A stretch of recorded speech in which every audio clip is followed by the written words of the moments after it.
ঘটনা ২০০৪ সালের। ঈদের ছুটিতে শহর থেকে ৪ বন্ধু গ্রামের বাড়িতে বেড়াতে এসেছিল। সবাই ভেবেছিল কয়েকটা আনন্দের দিন কাটাবে, কিন্তু সেই বেড়ানোই একজন বন্ধু জীবনের শেষ সফর হয়ে যায়। মৃত্যুর কয়েক মিনিট আগে ছেলেটা শুধু একটাই কথা বলেছিল, ওরা মানুষ না, ওরা এখনো ওই বাড়ির ভেতরে দাঁড়িয়ে আছে। আজকের ঘটনাটা আমাকে পাঠিয়েছেন একজন শ্রোতা। তার অনুরোধে আমি নাম, গ্রামের নাম এবং কিছু পরিচয় বদলে দিচ্ছি, কারণ তার ভাষায় এই ঘটনার সঙ্গে জড়িত কয়েকজন মানুষ এখনো বেঁচে আছেন। চলুন ঘটনায় যাওয়া যাক। ২০০৪ সালের ঈদের ছুটি। তখন মোবাইল ফোন সবার হাতে ছিল না, ইন্টারনেটও আজকের মতো সহজ ছিল না। শহরের মানুষ ছুটি পেলেই গ্রামের বাড়িতে বেড়াতে যেত। ঢাকার ৪ বন্ধু, রিফাত, শুভ, তানভীর আর নাইম। ৪ জনের বন্ধুত্ব স্কুল জীবন থেকেই। রিফাতের গ্রামের বাড়ি ছিল খুলনা বিভাগের একটি প্রত্যন্ত গ্রামে। চারদিকে ধান ক্ষেত, বড় বড় গাছ, সরু কাঁচা রাস্তা আর গ্রামের পাশ দিয়ে বয়ে যাওয়া একটি ছোট নদী।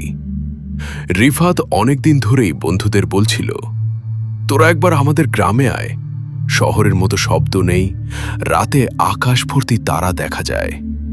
অবশেষে ঈদের ছুটিতে সবাই রাজি হয়ে গেল। সকালে বাসে করে তারা রওনা দিল।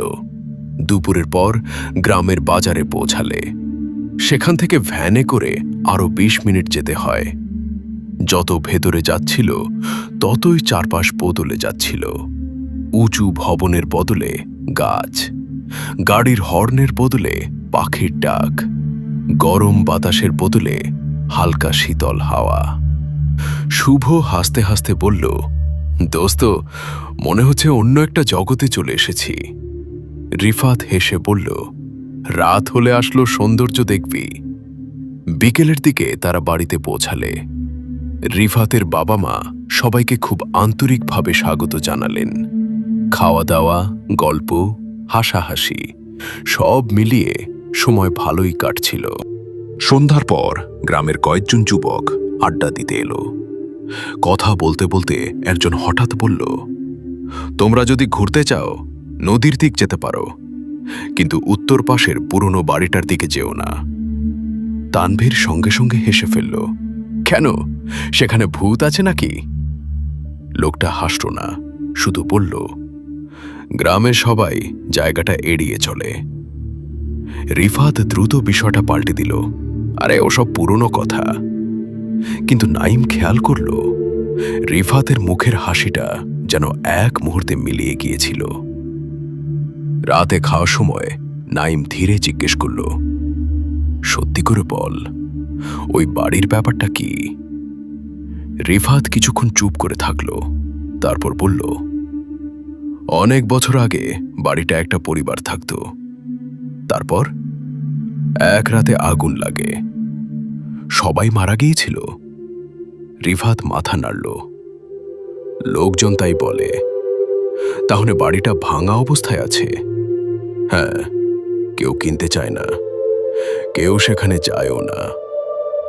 তানভীর হেসে বলল, কাল সকালে চল দেখে আসবো। রিফাত সঙ্গে সঙ্গে বলল, না। এই না শব্দটা সে এমনভাবে বলেছিল যে সবাই অবাক হয়ে গেল। তারপর একটু হেসে বলল, মানে ওদিকে যাওয়ার কিছু নেই। রাত বাড়তে লাগলো। ৪ বন্ধু একই ঘরে শুয়ে পড়ল। গ্রামের রাত শহরের মতো নয়। একটা সময় চারপাশ একেবারে নিস্তব্ধ হয়ে যায়, শুধু দূরে ঝিঝি পোকার ডাক, মাঝে মাঝে বাতাসে গাছের পাতার শব্দ। হঠাৎ ঠক ঠক, মনে হলো জানলায় কেউ আস্তে আস্তে আঙুল দিয়ে টোকা দিচ্ছে। শুভ উঠে বলল, কে? কোনো উত্তর নেই। সে জানলার কাছে গিয়ে বাইরে তাকালো। অন্ধকার, কিছুই দেখা যাচ্ছে না। সে ফিরে এসে আবার শুয়ে পড়ল। ৫ মিনিটও হয়নি, আবার ঠক। এবার চারজনই জেগে উঠল। তানভীর বিরক্ত হয়ে জানলা খুলে দিল। বাইরে কেউ নেই, কিন্তু ঠিক জানলার নিচে ভেজা মাটিতে যেন কারো পায়ের ছাপ। নাইম টর্চ জ্বালালো। চারজন নিচে তাকিয়ে রইল। পায়ের ছাপগুলো জানলার নিচে এসে শেষ হয়ে গেছে। ফিরে যাওয়ার কোনো চিহ্ন নেই, যেন কেউ সেখানে এসে দাঁড়িয়েছিল, তারপর হাওয়ায় মিলিয়ে গেছে। শুভ হেসে বলল, হয়তো বিকেলে কারো পায়ের দাগ ছিল। কেউ আর কথা বাড়ালো না। পরদিন সকাল। সবাই বিষয়টা ভুলেই গেল। সারাদিন নদীর ধারে ঘোরাঘুরি, ছবি তোলা, গ্রামের মাঠে ফুটবল।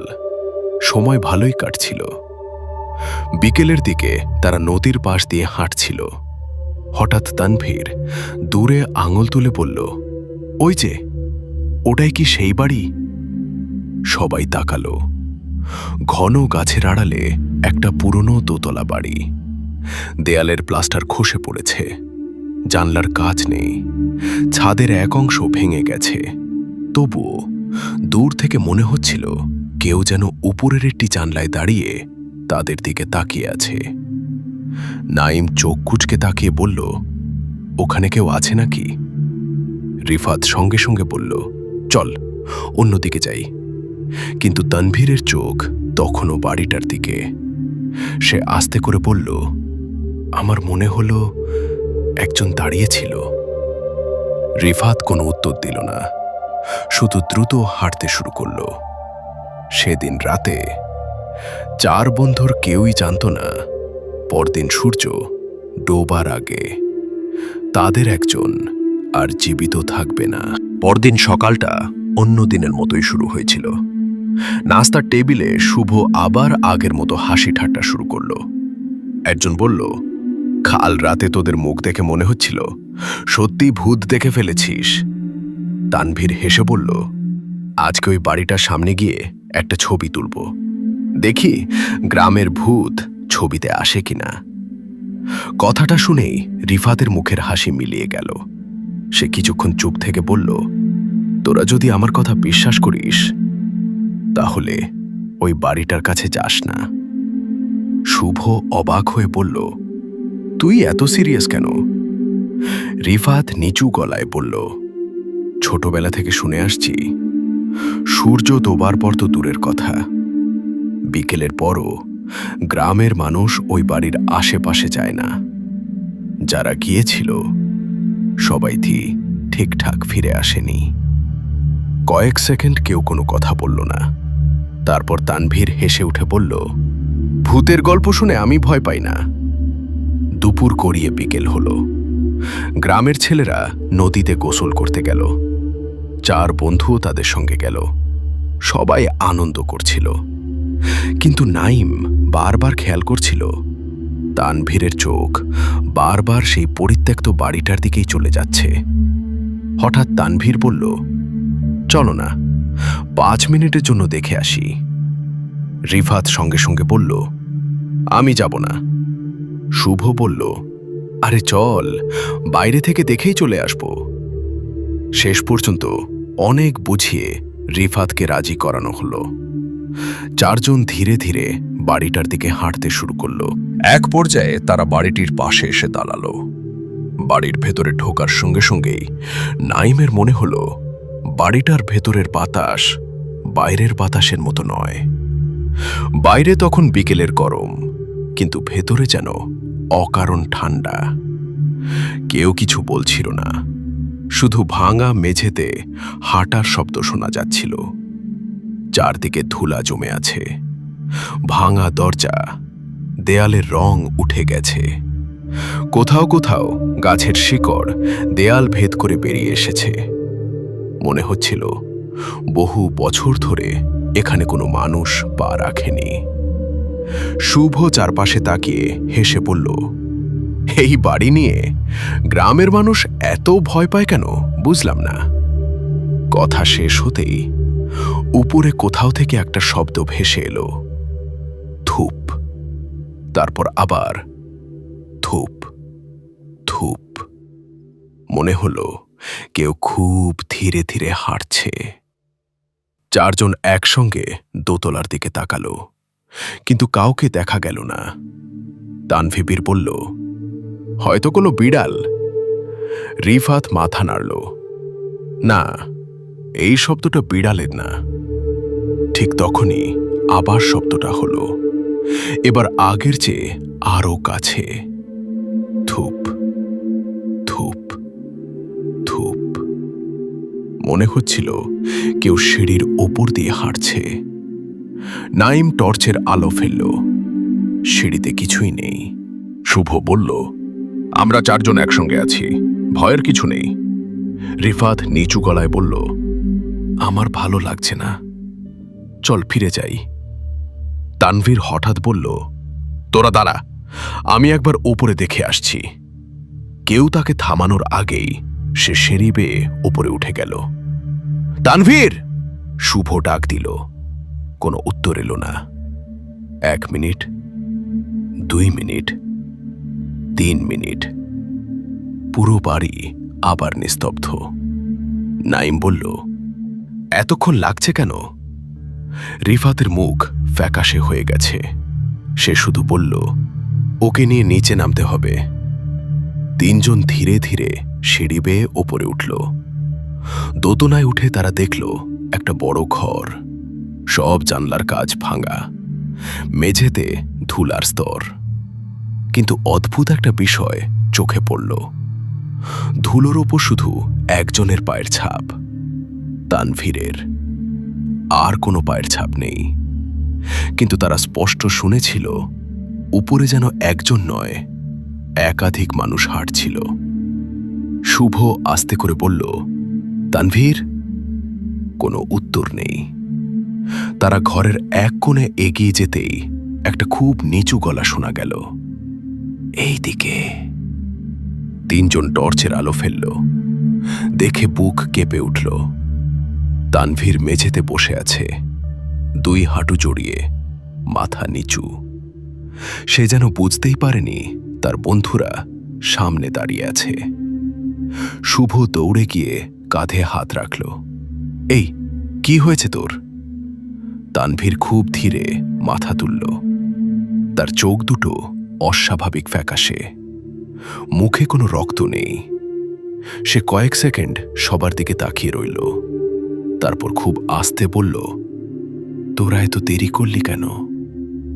নাইম অবাক হয়ে বলল, দেরি মানে? আমরা তো এখনই এলাম। তানভীর মাথা নাড়ল, না, আমি তোদের অনেকক্ষণ ধরে ডাকছি। 3 বন্ধু একে অপরের দিকে তাকালো, কারণ তারা কেউই কোনো ডাক শোনেনি। রিফাত কাঁপা গলায় বলল, তুই এখানে একা বসে কি করছিস? তানভীর ধীরে ধীরে ঘরের অন্ধকার কোণটার দিকে আঙুল তুলল। তারপর ফিসফিস করে বলল, আমি একা ছিলাম না। ঘরের ভেতর আবার নিস্তব্ধতা নেমে এলো। নাইম জিজ্ঞেস করল, তোর সঙ্গে আর কে ছিল? তানভীর ঠোঁট শুকিয়ে আসা গলায় উত্তর দিল, 3 জন। তানভীরের কথা শুনে 3 জনের শরীর ঠান্ডা হয়ে গেল। শুভ অবাক হয়ে বলল, 3 জন কোথায়? তানভীর কোনো উত্তর দিল না। সে শুধু ঘরের অন্ধকার কোণটার দিকে তাকিয়ে রইল। সেখানে টর্চের আলো ফেলেও কিছু দেখা গেল না। রিফাত তানভীরের হাত ধরে বলল, চল, এখনই বাড়ি ফিরব। তানভীর ধীরে ধীরে উঠে দাঁড়ালো, কিন্তু ওঠার সময় তার মুখ থেকে একটা কথা বের হলো, ওরা চাইছিল আমি থেকে যাই। নাইম জিজ্ঞেস করল, কে ওরা? তানভীর মাথা নাড়ল, জানি না, কিন্তু ওরা বলছিল অনেক দিন ধরে কেউ আসে না। শুভ জোরে হেসে বলল, চল, আর নাটক করতে হবে না। কিন্তু তার হাসির মধ্যে আগের আত্মবিশ্বাসটা আর ছিল না। 4 জন নিচে নেমে এলো। বাড়ি থেকে বের হওয়ার ঠিক আগে নাইমের চোখ হঠাৎ দোতলার ভাঙা জানলায় পড়ল। 1 সেকেন্ডের জন্য তার মনে হলো কেউ একজন জানলার পাশে দাঁড়িয়ে আছে। মুখটা পরিষ্কার দেখা যাচ্ছে না, শুধু মনে হলো সে তাদের দিকেই তাকিয়ে আছে। নাইম থেমে গেল, আবার তাকালো। কেউ নেই। সে আর কিছু বলল না। মনে মনে ভাবল হয়তো চোখের ভুল। ফিরে আসার পথে তানভীর একবারও কথা বলল না। সবসময় যে ছেলে সবচেয়ে বেশি হাসত, সেই ছেলেটাই এখন মাথা নিচু করে হাঁটছে। বাড়িতে ফিরে রিফাতের মা সবাইকে খেতে ডাকলেন। শুভ আর নাইম খেতে বসল, কিন্তু তানভীর বলল, আমার খেতে ইচ্ছা করছে না। রিফাত অবাক হয়ে বলল, তোর তো সব সময় সবচেয়ে বেশি খিদে লাগে। তানভীর শুধু বলল, আজকে না। খাওয়ার পর সবাই উঠানে বসে গল্প করছিল। গ্রামের কয়েকজন মানুষও এসেছিল। তাদের মধ্যে একজন বয়স্ক লোক তানভীরকে দেখে হঠাৎ চুপ হয়ে গেলেন।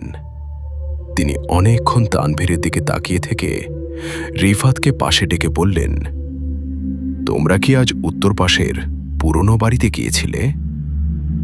রিফাত অবাক হয়ে বলল, আপনি জানলেন কিভাবে? লোকটা নিচু গলায় বললেন, তোমার ওই বন্ধুর চোখ দেখে বুঝলাম।